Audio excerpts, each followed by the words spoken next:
Hey there, adventurers. Welcome to the Mountain Man Chronicles. Hope you're doing well. Well, getting through the dark times of winter, and that's what I call them here in South Dakota. We're going to go out and explore the Black Hills.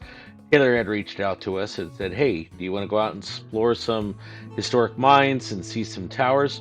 Did you know there's over 30 historic lookout towers scattered all over the Black Hills?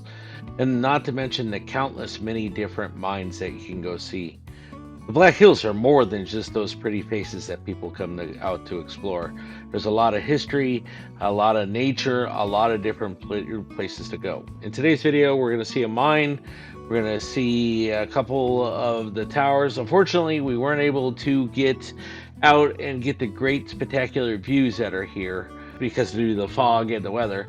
But we got out and explored many of the different paths, and that's what this video is going to be about, is us exploring the trails, looking at the different caves, seeing a couple of the lookout towers, and just exploring it. So I hope you enjoyed today's video, and welcome back to the Mountain Man Chronicles. Welcome to the Mountain Man Chronicles, where the spirit of adventure comes alive. I'm thrilled to have you join our journey into the great outdoors. I'm Paul Piazza. I'm your guide through the wilderness and the storyteller behind the Mountain Man Chronicles.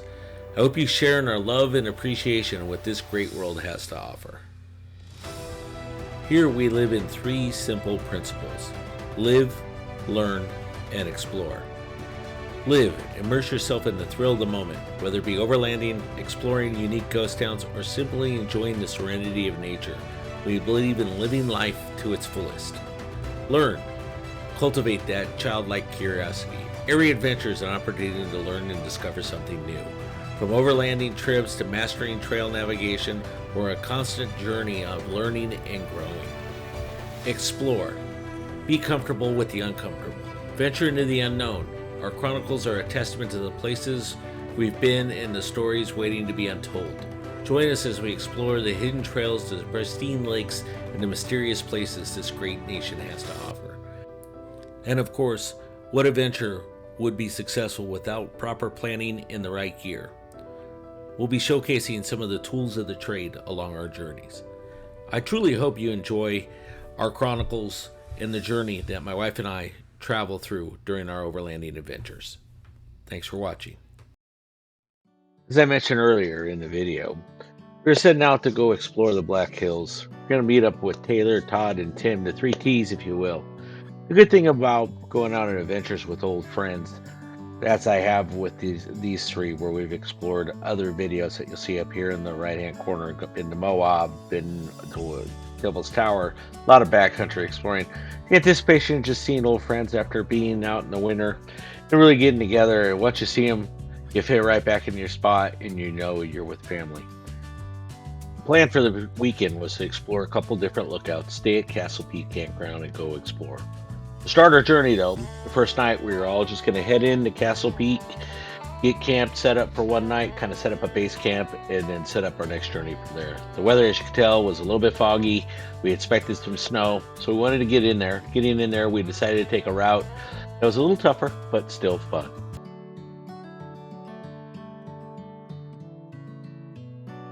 Now, this weekend wasn't about hard wheeling. It wasn't about doing anything too tough. It was just about getting out there. Putting away those dark skies and cloudy days where you sat at home and it was sub-zero. It's about just breathing fresh air, seeing the trees, and seeing Mother Nature. This trip didn't disappoint. We saw a lot of wildlife, and the trails were a little muddy, but nothing too tough. So if you're here to see hard wheeling, definitely not that. If you're here to see just pretty nature, good friends getting along and exploring, you've come to the right spot.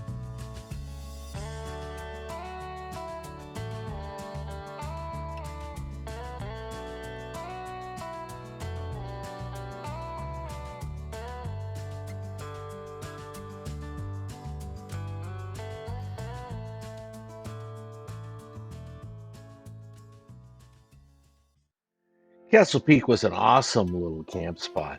Somewhere nestled right along a creek, beautiful outtake, and of course, several spots to set up at. Pretty rough trail getting in here, but nothing too extraordinary. One thing nice about the Mission Overland trailer that we just buzzed by, it sets up pretty quickly. The only person I think that could probably set up faster would be my buddy Taylor. in his Colorado with a outdoors camper on it. Really, just literally pulls up, pops that thing's open, and he's ready to go. A little faster Mission Overland, but this thing's awesome, and his trailer truck goes everywhere. The next night, we woke up to a dusting of snow and severe, not, I wouldn't call it severe, but some weather conditions that made the rest of the day more interesting. One of the things I've learned through overlanding is you got to be flexible. You got to have the ability to adapt and overcome. That's part of the learn and explore part of it, and enjoy the ride. This was no different. With the snow and eventually fog, it made a couple of our lookouts not work out so well. And also with the snowmobiles being open, we had to turn around in several spots. Our first trek was to venture around quite a few places in the Black Hills, but we had to turn around at one spot because it was blocked.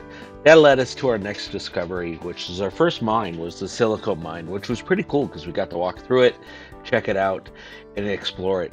Exploring mines is a lot of fun.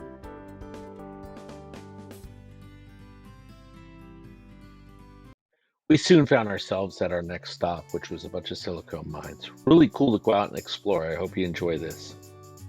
Oh, there's two of them. So what's the name of this mine? Well, Black Hills Adventures never disappoints. Visiting a mine. It's just what it says. It's silica sand.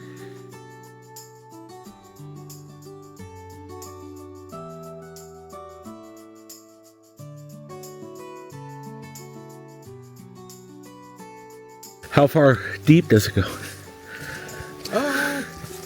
Decent. Oh, there's three of them.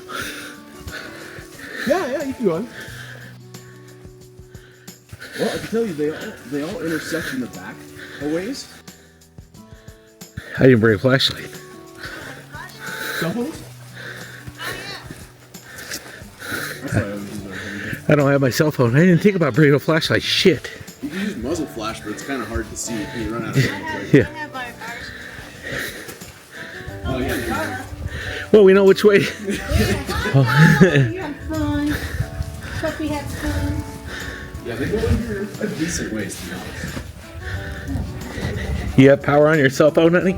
Yeah, I'm gonna hold on. Okay.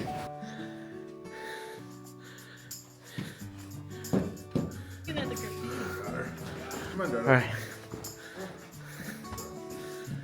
Oh, this is a good. Yeah.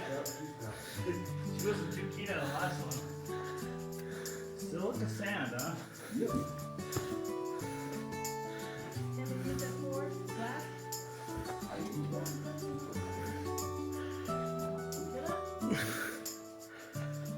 I'm okay. That's it? Yeah, I'm pretty sure at one point this went down in one of these spots. Ceremonial log in the middle of the other one. I know. Is there? I don't know if it's ceremonial. Someone built a log in the middle of a fire pit. Yeah. Well, you mentioned how much cooler it is on a hot day in here. Yeah.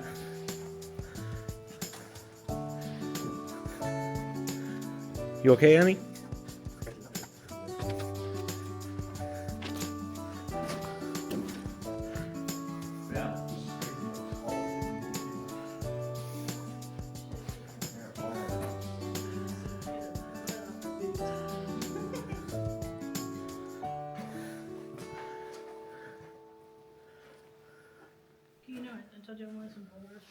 Yeah, I'll carry one of those down the muddy hill. We went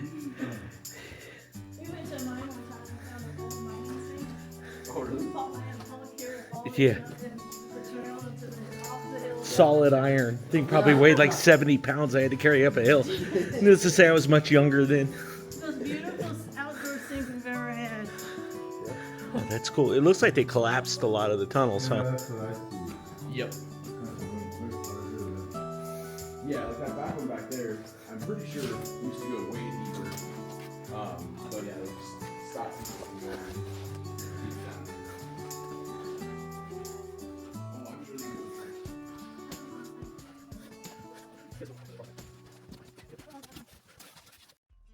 do. With this mine out of the way, we decided to head over to Bear Ridge Lookout.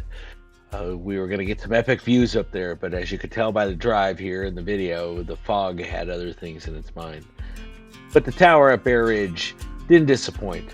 I found it interesting, and it was just a really cool place to stop.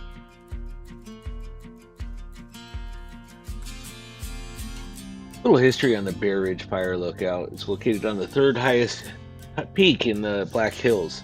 It's actually been through 3 iterations. Originally built in 1910, was resurrected and rebuilt in 1967 with the current cap you see on it now. Has its own power status. It's still active, staffed by fire teams in the summer, which we do appreciate and appreciate our fire officials. It is on the National Historic Register. Interesting place to visit. I'm sure in the summertime it has some epic views. Definitely would recommend coming back, and we plan on coming back in the summertime. After spending some time at Bear Ridge with the wind blowing in our face and being very quiet, we decided to turn and head to our next destination. Good to make it down the snowy hill. It wasn't too much to worry about, and there was a lot of offshoots in areas like that we wanted to go explore as well, but we wanted to go to our next destination.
On our way to our next lookout, we saw all kinds of wildlife. Coming up here, we're going to pass a herd of deer to the right. And I saw more deer on this trip than I think I ever have.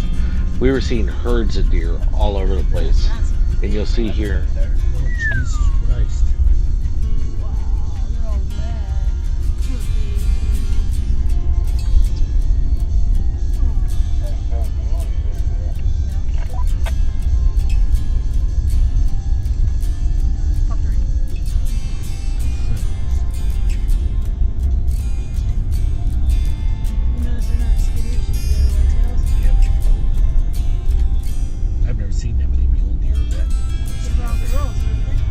There was a spike in there, a little baby one. There's another deer. Yeah, definitely. Our next stop was one of the many lookout towers in South Dakota in the Black Hills, called Summit Ridge Lookout. It was built in 1936, in use through the 40s. Has a beautiful cabin below it, which you can still rent out today for a very reasonable price. Very, very pretty area. It's a historical lookout tower, so if you've never seen one of these old lookout towers, you can go up and see it. Unfortunately, you can't go on it anymore due to its state of decay. The National Fire Lookouts were established in 1911 as part of the protection measures to save the area. This is a great example of what our fire teams have done for us. Please check it out. Please treat it respectfully.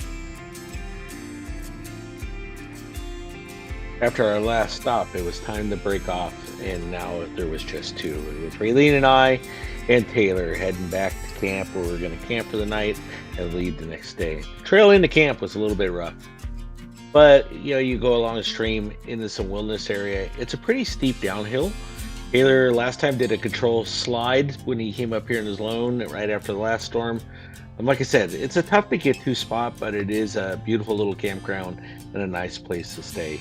We're heading back to camp, and then we're gonna mess around in camp, and then we'll be heading out. You can see to the right, the stream is flowing really well, and one of the beautiful things is the stream runs right along camp.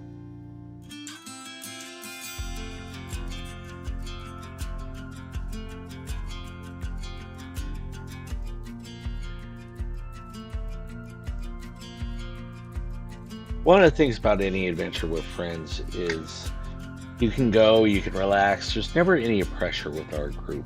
It's, like Tim and Todd left early. Okay, that's fine. Understandable. They both had to drive back to North Dakota. Taylor stayed along. But I know at any time if any of us said, hey, we need a hand, like Tim or something, heaven forbid, happened with him or Todd on the way home, we just turn around and go help them out. I think there's a lot of camaraderie in getting out and exploring with other people. Don't get me wrong. I enjoy exploring alone. I like that part of it. But it is a lot of fun to go out and do things with other people and just sit around camp and chat. There is value in that. As our trip comes to an end, it's always bittersweet. During every trip, I try to ponder on something. And this trip, I pondered on one of our lost little family members. This past couple months has been really tough for Ely and I. We lost our little pet, Vinne. Vinne was a force to be reckoned with. Somebody that won our heart in a short 3 years. He was a big part of our family. Vinne, this video is for you. I miss you, little buddy.